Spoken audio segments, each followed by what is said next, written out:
One gown that doomed a princess, one life, the tragic price of a fairy tale no one should have paid. Diana paid with her life for what the world called beautiful. A gown meant to adorn began destroying its owner.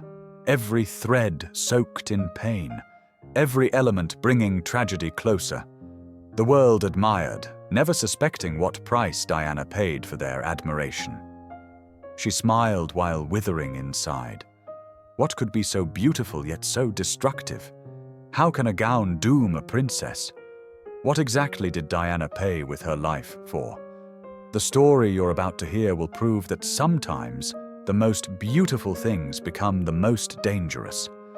Picture this. The entire world stands still. Billions of eyes fixed on one spot. Carriages, fanfares, crowds, but all of this is merely decoration. The real show begins when the door opens and she appears. A 20-year-old woman in a dress impossible to describe with one word. It's enormous. It's dazzling. It seems to have swallowed the bride herself. 7,600 meters of silk tulle, more than 7 meters of train trailing behind her like a snow-white river. Layers, ruffles, lace, all of it moving, breathing, living its own life. Cameras capture every second. People in studios thousands of kilometers away jump from their sofas. Some cry with delight, others freeze with mouths wide open. This isn't just a bride's entrance, this is an apparition. Lady Diana Spencer takes her first step towards St. Paul's Cathedral, and the world understands. Today, it has witnessed something incredible. The dress fills screens, fills streets, fills consciousness. It's too large to ignore, too theatrical to go unnoticed. And here, a question arises that will haunt this dress for decades. What truly hid behind this snow-white magnificence? Let's break it down step by step. This dress wasn't a random purchase from a salon. This was an architectural project embodied in fabric. 40 meters of silk tulle. Yes, exactly 40. Imagine that volume. Ancient ivory-colored silk that layer by layer transformed into a cloud around the bride's body. Each ruffle sewn by hand. Each fold laid with mathematical precision. The lace, antique, passed down through generations. Patterns woven by unknown craftswomen centuries ago now adorned the dress of the future princess. Pearls embroidered so densely they seemed alive. More than 10,000 sequins catching light and transforming the bride into a moving source of radiance. But the main star, the train. 7 meters 60 centimeters of pure drama. The longest train in royal wedding history. It filled the cathedral aisles. It required separate attendants to carry it. It dominated every shot, every photograph, every memory. Puffed sleeves the size of small pillows. A corset laced so tight that breathing became a trial.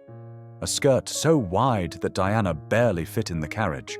The fabric crumpled, protesting against the confined space. This wasn't a dress. This was an installation, a sculpture, a statement.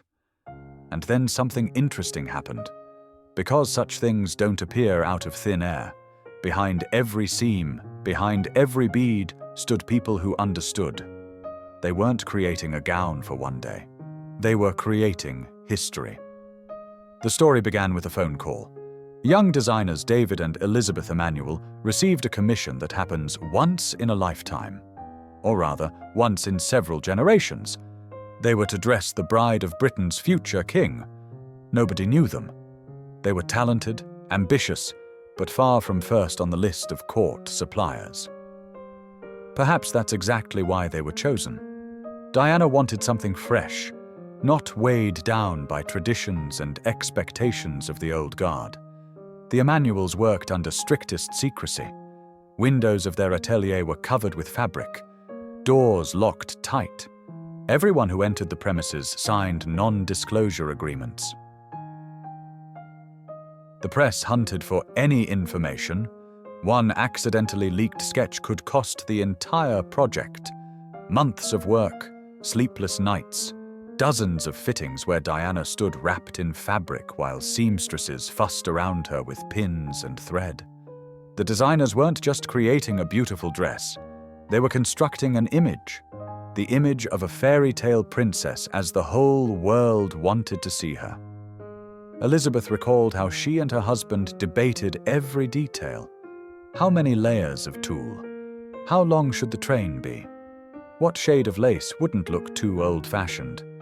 Every decision was a compromise between dream and reality, between tradition and innovation.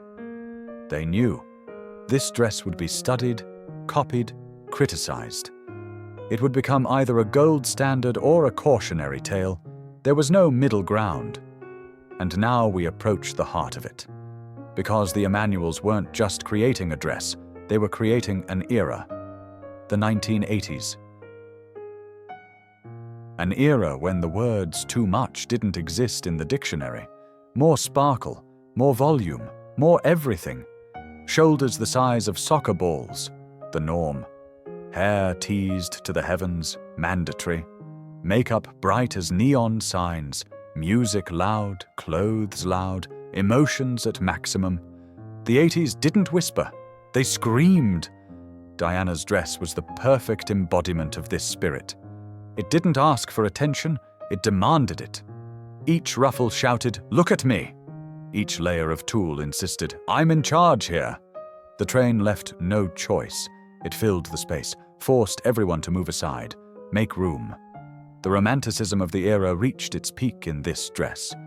This wasn't just a wedding. This was Cinderella's coronation. A woman from an aristocratic but not royal family becoming Princess of Wales.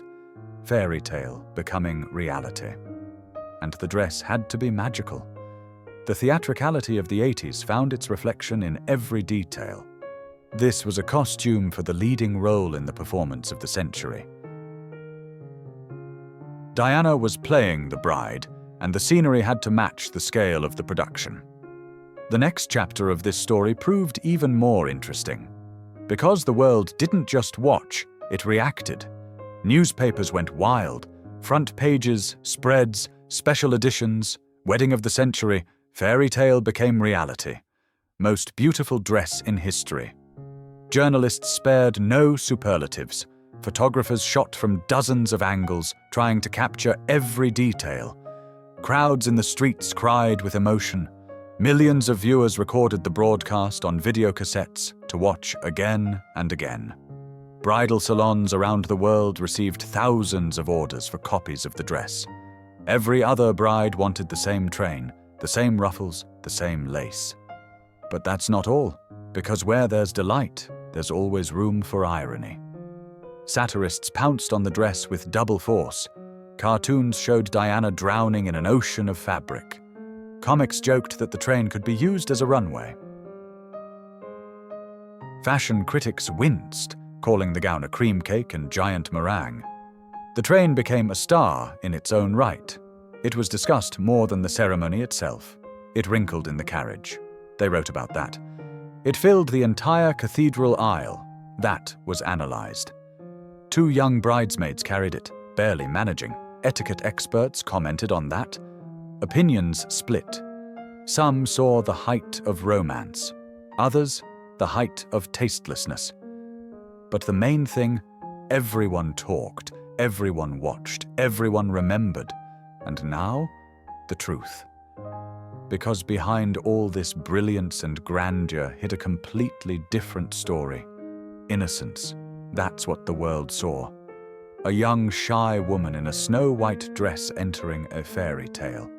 Downcast eyes, timid smile, blush on her cheeks. The perfect princess for the perfect royal family. The dress amplified this image 1,000 times. Sleeves modestly covered shoulders, high collar, lace like protective armor from the past. Tulle wrapping the bride in a cloud of untouchable purity. She seemed fragile, needing protection, almost a child. But what was really happening? documents reveal an unexpected twist. Behind the scenes of this lavish production, a completely different drama unfolded. Diana was losing weight at an alarming rate. The dress had to be taken in several times, her waist growing thinner and thinner. Not from happiness, from stress. Late-night phone calls with friends, full of tears and doubts. Realization of the scale of what she'd gotten herself into. Understanding that there was no way out, the whole world watching, waiting, demanding a fairy tale. Canceling the wedding was impossible. Stopping was impossible. The machine was already in motion. The ceremony's grandeur worked like a smokescreen. 750 million viewers admired the decorations and didn't see the lead actress. Cameras showed the dress, not the face. The train dominated the frame, eclipsing emotions. The magnificence hid a simple truth. The bride was frightened, 20 years old. Enormous responsibility, life under a microscope, expectations of millions, and a dress the size of a small room that seemed to say, "You're not yourself anymore. You're a symbol. You're a picture. You're what must be perfect." The contrast between public triumph and private anxiety was stark. The world celebrated. Diana survived. The most important part lay ahead. Because this dress didn't disappear with the ceremony, it continued to live. Years passed, decades. Fashion changed 100 times. The 80s faded into the past, taking their theatricality and maximalism with them. But the dress remained. Wedding designers still look back at it. Brides copy details. Fashion historians analyze every seam. Museums display photographs as works of art. The dress's influence on fashion proved colossal. After 1981, an epidemic of voluminous wedding gowns began. Everyone wanted the same train. Everyone dreamed of the same volume. The bridal fashion market restructured around a new standard. But this dress became more than a fashion trend. It transformed into part of Diana's legend. A legend that began on this day and continued until the tragic finale. Every time the world remembers the princess, it sees this dress. It became her calling card, her symbol, her curse, and her triumph simultaneously. Why do we speak of it so many years later?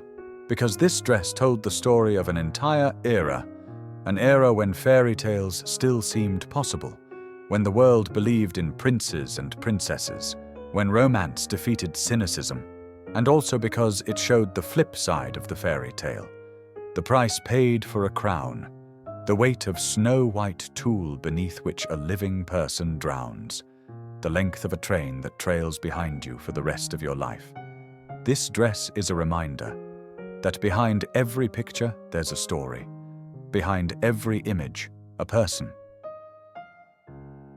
Behind every fairy tale, truth that isn't shown on camera.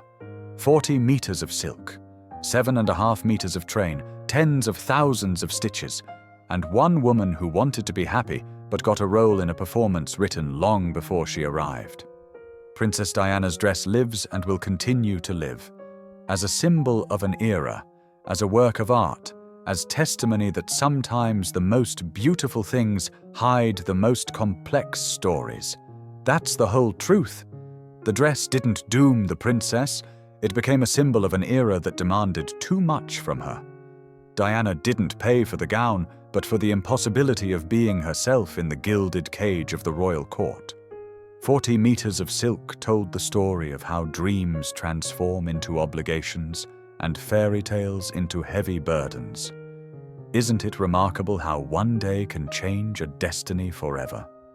If this story touched you, leave a heart. Subscribe to the channel to discover more secrets of royal courts.